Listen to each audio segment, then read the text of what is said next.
नमस्कार, आप देख रहे हैं न्यूज 18 इंडिया। आपके साथ मैं हूं रवि ठाकुर। राजस्थान में मदरसों को अनुदान देने की राज्य सरकार के फैसले पर विवाद हो गया है। बीजेपी ने राज्य सरकार के इस फैसले पर सवाल उठाए और मदरसों को आर्थिक मदद देने के बहाने मुस्लिम वोट बैंक को साधने की कोशिश का आरोप लगा दिया। राजस्थान सरकार ने प्राथमिक स्तर के मदरसों को 15 लाख और 10वीं स्तर के मदरसों को 25 लाख की आर्थिक मदद देने का ऐलान किया था। इसके बाद बीजेपी ने राजस्थान सरकार के इस फैसले का विरोध किया और मदरसों को मदद करने पर सवाल भी उठा दिए। साथ ही वेद विद्यालय और संस्कृत विद्यालयों के लिए कोई काम नहीं करने का आरोप भी लगाया।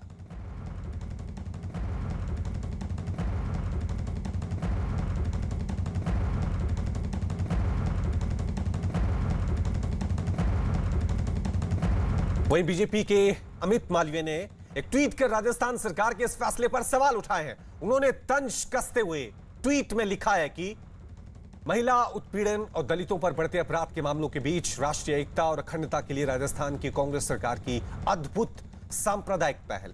मदरसों को मिलेगा सरकार की तरफ से दीपावली बोनस, 15 से 25 लाख रुपए प्रति मदरसा। राजस्थान की जनता के टैक्स का बेहतरीन सदुपयोग। वहीं राजस्थान सरकार के मदरसों को आर्थिक मदद के फैसले पर मुख्यमंत्री अशोक गहलोत ने चुप्पी साध ली है। उनसे कई बार इस बारे में सवाल पूछा गया, लेकिन वो बिना जवाब दिए ही आगे बढ़ गए। गहलोत साहब नमस्कार। कुछ नहीं, मैं गहलोत साहब बड़ा मुद्दा बना रही है बीजेपी। क्या हाल है? जो मदरसों को आप अनुदान दे रहे हैं, गहलोत साहब मदरसों को जो अनुदान दे रहे हैं उस पर बड़ा मुद्दा बना रही बीजेपी। वही बीजेपी नेता राकेश सिन्हा ने भी राजस्थान सरकार के इस फैसले पर सवाल उठाए हैं और कांग्रेस पे समुदाय का विभाजन करने का आरोप लगा दिया है।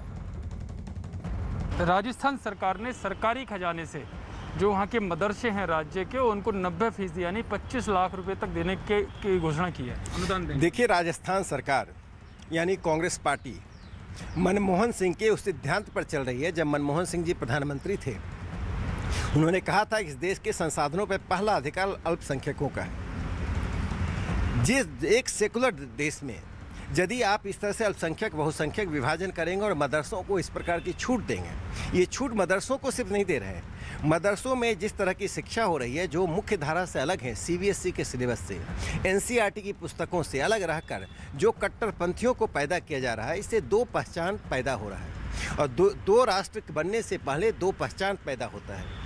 कांग्रेस पार्टी इस देश को फिर से समुदायों में विभाजन कर रही है, तुष्टीकरण की नीति अपना रही है। इस निर्णय को कांग्रेस पार्टी अविलंब वापस ले, नहीं तो उसे जबरदस्त प्रोटेस्ट का सामना करना पड़ेगा।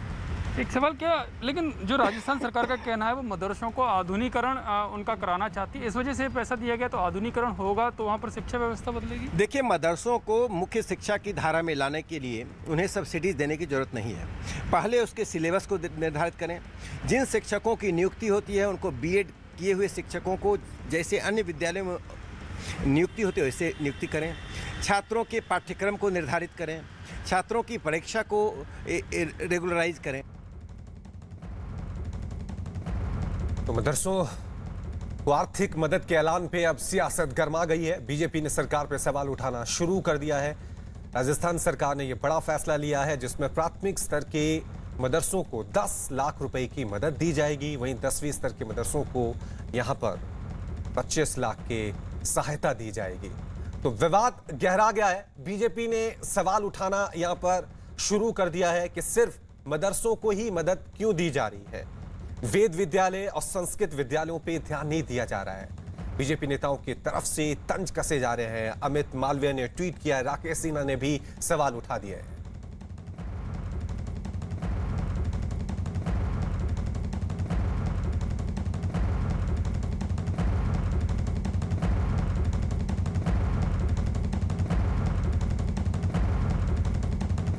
हालांकि कांग्रेस नेताओं ने सरकार के फैसले का स्वागत किया और उस फैसले को शिक्षण संस्थानों के विकास के लिए उठाया गया कदम बता दिया। सभी शिक्षण संस्थानों का विकास करना सरकार की जिम्मेवारी है। मदरसा भी उर्दू की शिक्षा का एक सेंटर है। सभी के लिए बराबर विकास किया जाए, इसीलिए मदरसों का भी विकास का काम किया जा रहा है सरकार के द्वारा। और ये आरएसएस बीजेपी की एक फितरत है कि हर चीज़ को सांप्रदायिकता के नज़रिए से देखने की, चश्मा से देखने की, ऐसा कुछ है नहीं। तो मदरसों के आर्थिक ऐलान पे सियासत शुरू हो गई है। बीजेपी ने सरकार पे सवाल उठाना शुरू कर दिया है। इस वक्त हमारे साथ इस मुद्दे पर बातचीत करने के लिए बीजेपी नेता अशोक सिंह बने हुए हैं।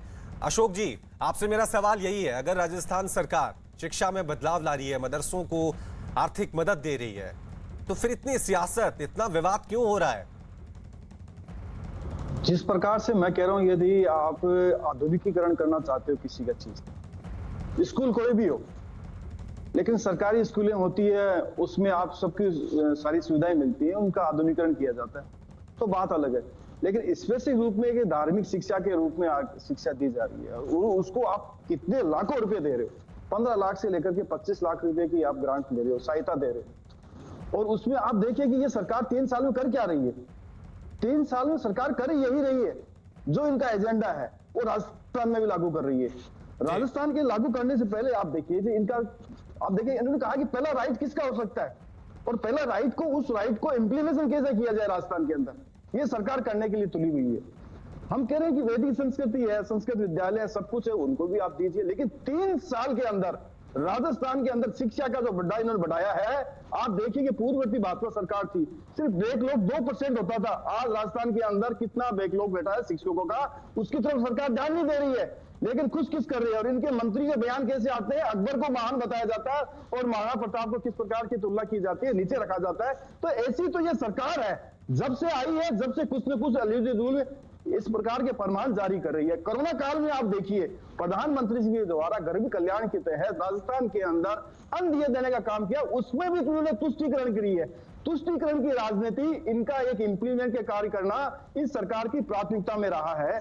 और उसके अलावा देखिए, आप 90% ग्रांट दे रहे हैं इनको, और क्या कह रहे हैं, जनता का टैक्स, और जनता का टैक्स को कैसे इस प्रकार की इंप्लीमेंटेशन किया जा रहा है। हम कह रहे हैं कि शिक्षा का आधुनिकीकरण कीजिए। सरकारी स्कूलों की जो दुर्दशा राजस्थान के अंदर हो रही है, उनकी आप देखिए किस प्रकार से जो शालाएं होती है, उनके मैदान है, कांग्रेस कह रही है, अशोक जी, कांग्रेस कह रही है कि राज्य में सभी शिक्षण संस्थानों को बेहतरी के लिए उनकी मदद की जा रही है, तो फिर बीजेपी को इसमें आपत्ति क्यों है इतनी?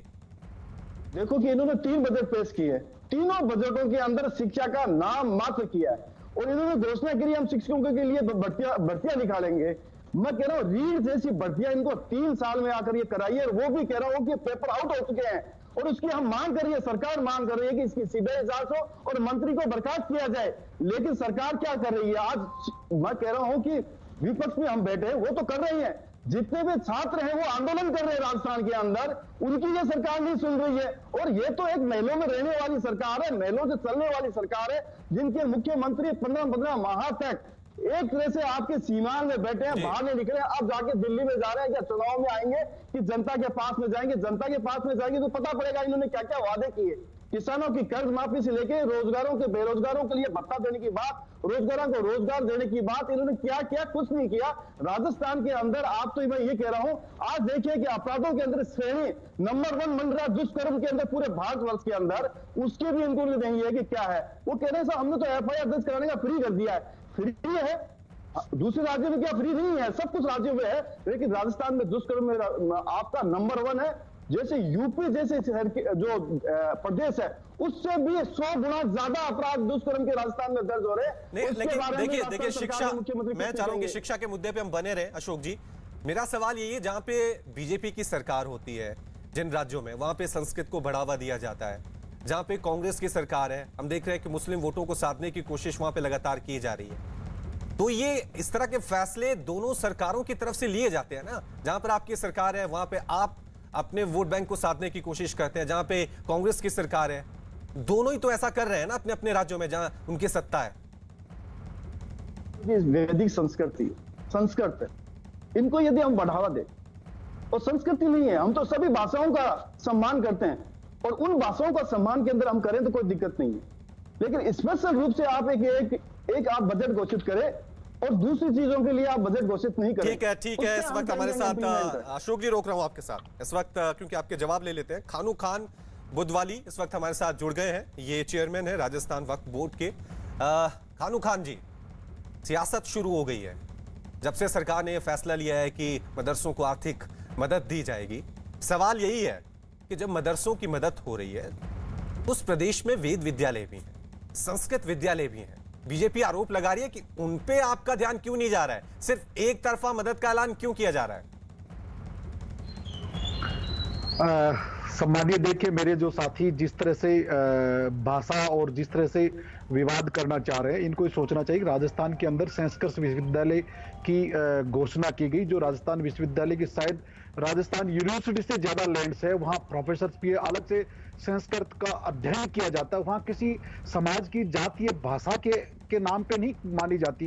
लेकिन मेरे साथ ये भूल जाते हैं कि इन्हीं के स्वयं के प्रधानमंत्री जो 15 सूत्री कार्यक्रम चलाते हैं, उनके पैरा नंबर 4 पे आधुनिक मदरसा करण की बात की गई है, जो भारत सरकार के अल्पसंख्यक मंत्रालय द्वारा किया जाता है। लेकिन फिर मेरे साथी को एक बात जरूर बता दूं कि ये राजस्थान सरकार की निवर्तमान सरकार की सम्मानीय मुख्यमंत्री जो वसुंधरा राजे जी थी, इन्होंने ही आधुनिकरण जो मदरसे की बात की गई थी, जो बजट के अंदर घोषणा थी जन सहभागिता, वो घोषणा तो अब लागू की गई है। अगर क्योंकि ये उस विचारधारा के व्यक्ति वसुंधरा जी को लाइक नहीं करते हैं, या तो डोलानी जी की तरह या हमारे जो दूसरे साथी जो एमएलए हैं उनकी तरह, क्योंकि ये वसुंधरा जी के को मुख्यमंत्री निवर्तमान मानते हैं, क्योंकि हर सरकार भानु खान जी थोड़ा सा धीरे से बोले, आपकी आवाज थोड़ी सी क्रैक हो रही है, थोड़ा सा जी। देखिए, जो निवर्तमान सरकार की जो मुख्यमंत्री वसुंधरा राजे जी के द्वारा किया गया लागू ये मदरसा आधुनिकरण जन सहभागिता योजना, जो राजस्थान सरकार, राजस्थान सम्मानीय मान लिया लागू किए, भानु खान जी, मान लिया सरकार का ये फैसला सही है, लेकिन संस्कृत विश्वविद्यालय, मान लिया सरकार का ये फैसला सही है, लेकिन सवाल ये है कि मुख्यमंत्री इस फैसले के बाद चुप्पी क्यों साधे हुए हैं? कोई जवाब नहीं उनका आ रहा है कि उनको इस तरह से चिल्ला करके नहीं बोलना चाहिए, क्योंकि शिक्षा सबका सम्मान होती है। उर्दू के अंदर राजस्थान विश्वविद्यालय में टॉप करने वाले मेरे SC ST के साथी हैं, जामिया मिलिया में हमारा जो समाज के साथी है, जो मुस्लिम से ताल्लुक नहीं है, उर्दू पढ़ने वाला किसी भी बिरादरी का हो सकता है।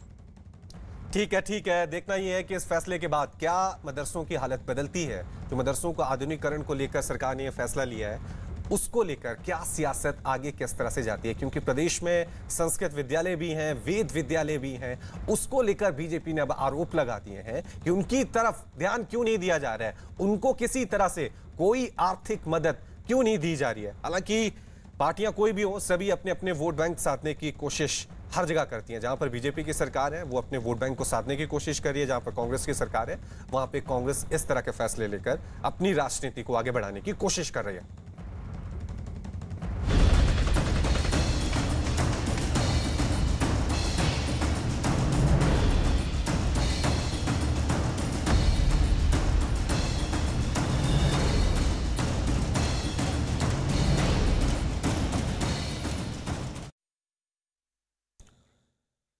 जम्मू कश्मीर के पुंछ में आतंकियों से 7वें दिन भी मुठभेड़ जारी है। आतंकियों की तलाश में पूरे इलाके को सील कर चप्पे चप्पे को खंगाला जा रहा है। सर्च ऑपरेशन के दौरान सुरक्षा बल के जवान जंगलों में मौजूद आतंकियों के ठिकाने पर पहुंचने में जुटे हैं। पिछले दिनों आतंकियों से हुई मुठभेड़ के दौरान अब तक 9 जवान शहीद हो चुके हैं। इन सब के बीच पुंछ इलाके से सुरक्षा बल ने आतंकियों के 2 मददगारों को गिरफ्तार किया है।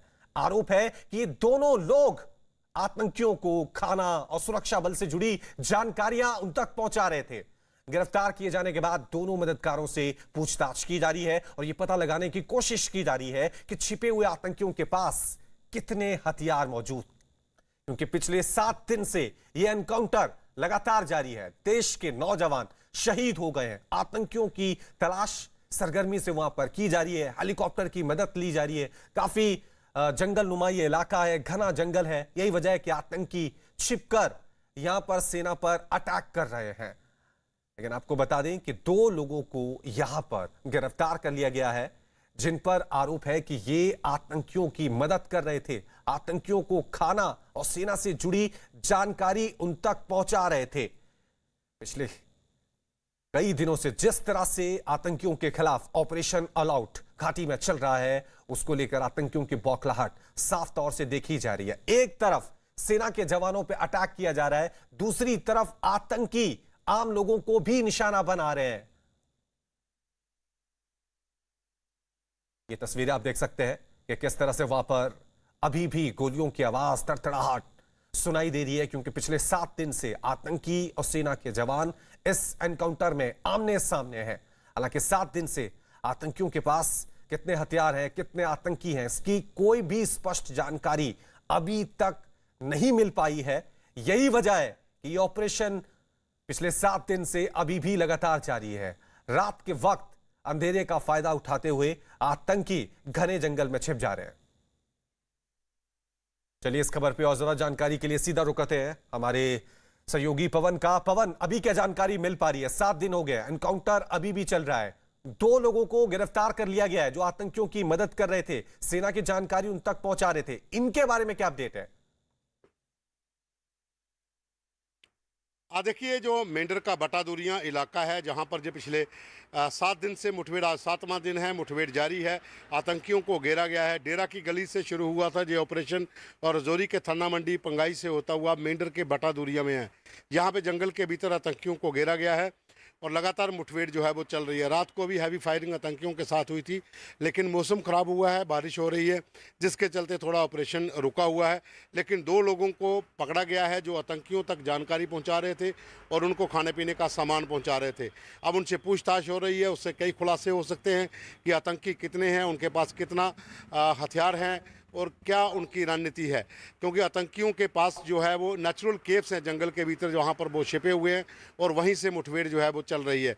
लेकिन फिलहाल अभी ऑपरेशन थोड़ा रुका हुआ था क्योंकि बारिश बहुत ज़्यादा है उस इलाके में, लेकिन चारों तरफ से घेरा डाला गया है। जम्मू कश्मीर पुलिस और भारतीय सेना की स्पेशल फोर्सेस के जवान जो हैं वो पहुँचे हुए हैं। पूरे जंगल को होल्ड अप किया गया है, आतंकी उसके भीतर हैं, किसी भी तरीके से आतंकियों को नहीं निकलने देना है। इसी को लेकर पूरे रास्ते को बंद कर दिया गया है। आवाजाही पूरी बंद है हाईवे के ऊपर और आतंकियों के साथ जो है सर्च ऑपरेशन और कॉर्डन जो है वो किया गया है। जंगल के भीतर स्पेशल फोर्सेस के जवान जो हैं वो उतरे हुए हैं।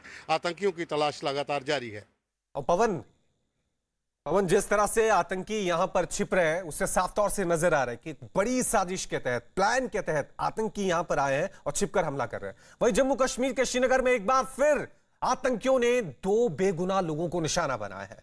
इस बार कायर आतंकियों ने श्रीनगर के ईदगाह इलाके में रेहड़ी पर गोलगप्पे बेचने वाले एक शख्स की गोली मारकर हत्या कर दी, जबकि पुलवामा में भी आतंकियों ने एक आदमी को अपनी गोली का निशाना बनाया है। कुछ दिन पहले भी श्रीनगर में कायर आतंकियों ने आम नागरिकों को निशाना बनाया था, जिसके खिलाफ लोगों का गुस्सा भड़क गया था। इस बार भी आतंकी अपनी हरकतों से बाज नहीं आ रहे हैं और उन्होंने श्रीनगर और पुलवामा में 2 लोगों की हत्या कर दी है। श्रीनगर में मारे गए शख्स का नाम अरविंद कुमार शाह है और बिहार का वो रहने वाला था। वहीं पुलवामा में जिस शख्स की हत्या की गई है वो यूपी का रहने वाला था, जिसका नाम सगीर अहमद बताया गया। इस महीने अब तक जम्मू कश्मीर में 9 लोग आतंकियों के हाथों मारे जा चुके हैं। आतंकियों की बुजदिली, कायरता साफ तौर से देखी जा रही है। सेना को जवाब नहीं दिया जा रहा है। सेना के ऑपरेशन ऑल आउट से आतंकी पूरी तरह से बौखलाए हुए हैं, बिखरे हुए हैं, डरे हुए हैं और यही वजह है कि अब आतंकियों ने श्रीनगर में मौजूद आम लोगों को निशाना बनाना शुरू कर दिया है। चलिए इस खबर पे और ज्यादा जानकारी के लिए अब सीधा रुक करते हैं रिफत अब्दुल्ला का। रिफत, साफ तौर से आतंकियों की बुजदिली, कायरता यहां पे देखने को मिल रही है, लेकिन उस आतंकी संगठन के बारे में जानकारी मिल पाई है जिसने इस बुजदिली को अंजाम दिया है?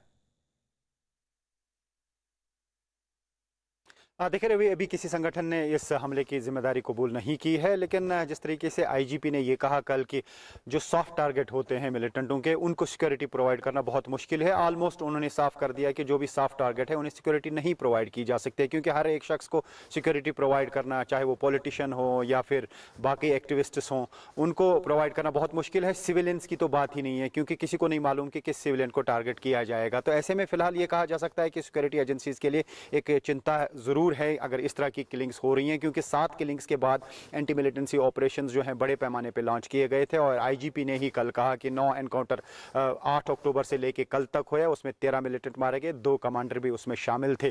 तो अब देखना होगा कि क्या ये उसका रिएक्शन है या जिस तरीके से लगातार एंटी मिलिटेंसी ऑपरेशंस किए जा रहे थे, क्या उसकी वजह से ये 2 लोग जो है मारे गए या कुछ और इसके पीछे जो है वो कोई बड़ा मंसूबा है। क्योंकि मैंने पहले भी कहा कि 370 और 35 से हटाए जाने के बाद जिस तरीके से कहा गया कि बाहर के लोग यहाँ पे ज़मीन खरीद सकते हैं, या फिर यह है कि यहाँ की डेमोग्राफी चेंज करने के भी लगातार इल्ज़ामात लगे। तो क्या उस चीज़ के लिए ये सब कुछ किया जा रहा है, ये कह पाना मुश्किल है, क्योंकि अभी किसी संगठन ने रिस्पॉन्सिबिलिटी कबूल नहीं की। लेकिन मैं आपको बता दूं, जितनी इससे पहले किलिंग्स हुई, कुछ किलिंग्स की रिस्पॉन्सिबिलिटी टीआरएफ ने ली है, और टीआरएफ ने अलग अलग चीज़ें अलग अलग लोगों के लिए लिखी। किसी को लिखा कि वो इन्फॉर्मर था पुलिस का, किसी को ये लिखा गया कि वो रॉ का एजेंट है, किसी को ये लिखा गया कि वो आरएसएस के साथ जुड़ा हुआ और यहाँ पे जो है हिंदुत्व को बढ़ावा देने की कोशिश कर रहा है। तो इस तरीके से अलग अलग चीज़ें अलग अलग लोगों के लिए लिखी गई, जिनको आज तक टारगेट किया गया। या बीजेपी के 23 लोग जो है पिछले 2 साल में मारे गए, उनको ये कहा गया है कि ये यहाँ पे जो है बीजेपी को मजबूत करने की कोशिश कर रहे हैं, जो मिलिटेंट जो है नहीं चाहेंगे। तो इस तरीके से लगातार ठीक है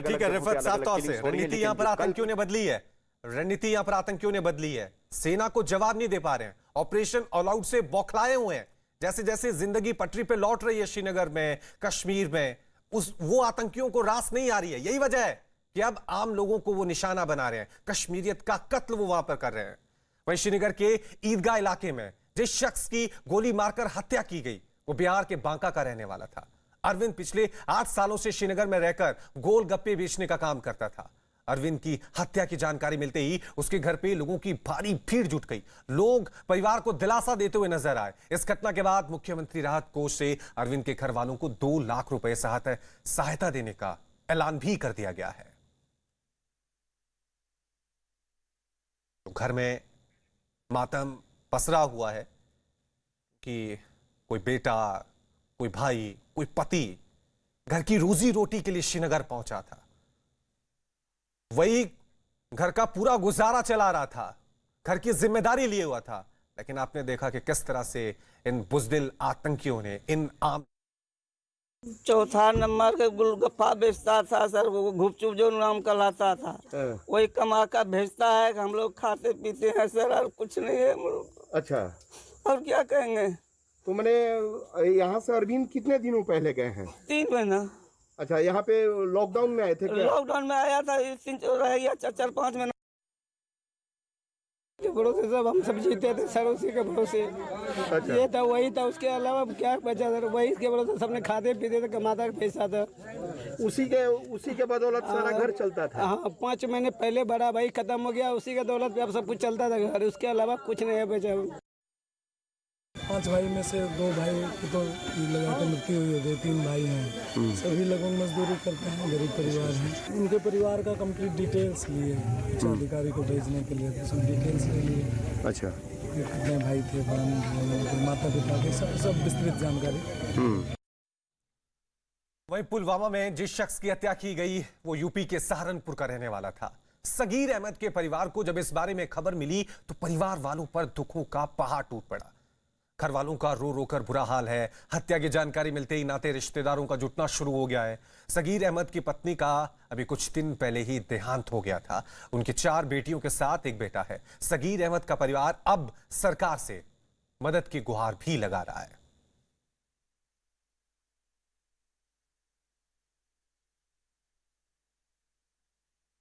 आप देख सकते हैं किस तरह से परिवार वालों का रो रो कर बुरा हाल है, क्योंकि ये बेटा परिवार की जिम्मेदारी संभालने के लिए, रोजी रोटी चलाने के लिए श्रीनगर गया था, लेकिन आतंकियों ने अपनी बुजदिली दिखाते हुए, कायरता दिखाते हुए इसका कत्ल कर दिया।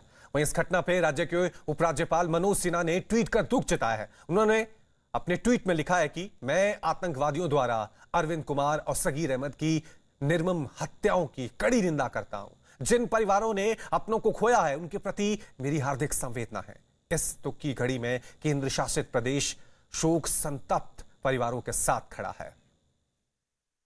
दुश्मन की मंशा क्या है वो उसको तो हमने भापा भी, और हमने ये इस बुजदली को टोका भी है, उस पर सवाल भी उठाए हैं।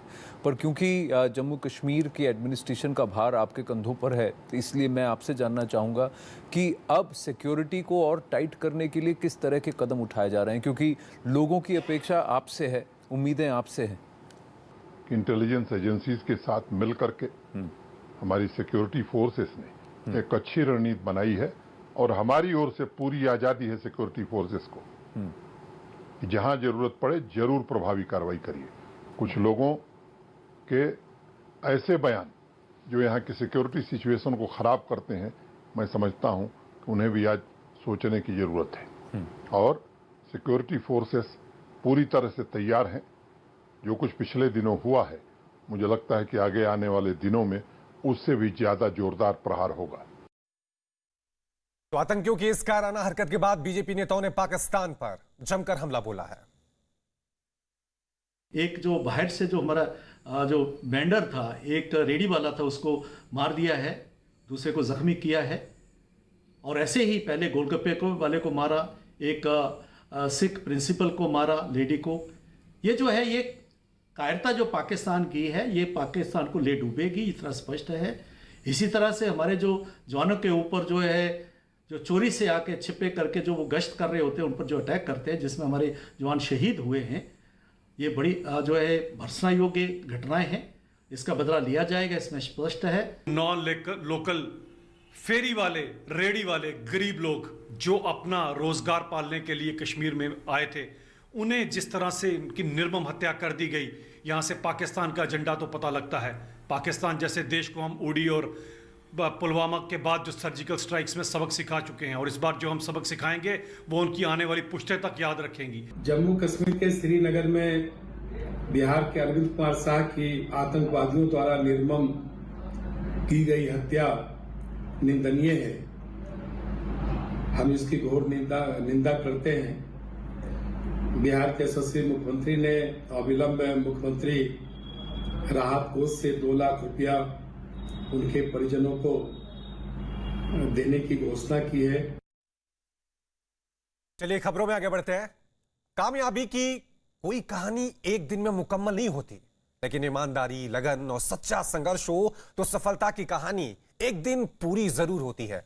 क्या आप जानते हैं कि देश में श्वेत क्रांति यानी दूध क्रांति लाने वाले अमूल का सफर गुजरात के सिर्फ 2 गांव से शुरू हुआ था? क्या आप जानते हैं कि देश के पहले उप प्रधानमंत्री सरदार वल्लभ भाई पटेल ने गुजरात के किसानों को दूध क्रांति की राह दिखाई थी?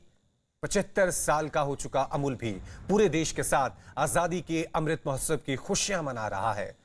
आइए जानते हैं कि सबसे कामयाब ब्रांड बनने तक की यात्रा में अमूल ने कौन कौन से पड़ाव पार किए।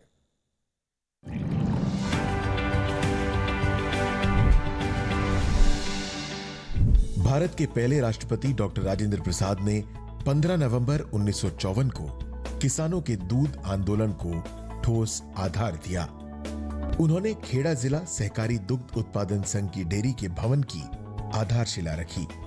इरादे पक्के हों, कुशल नेतृत्व का सच्चा आशीर्वाद हो तो खुशहाली की अमिट गाथा लिखी जाती है। राष्ट्रपति के आशीर्वाद से दूध का सहकारी आंदोलन समृद्धि की नई राह बनाने वाला साबित हुआ।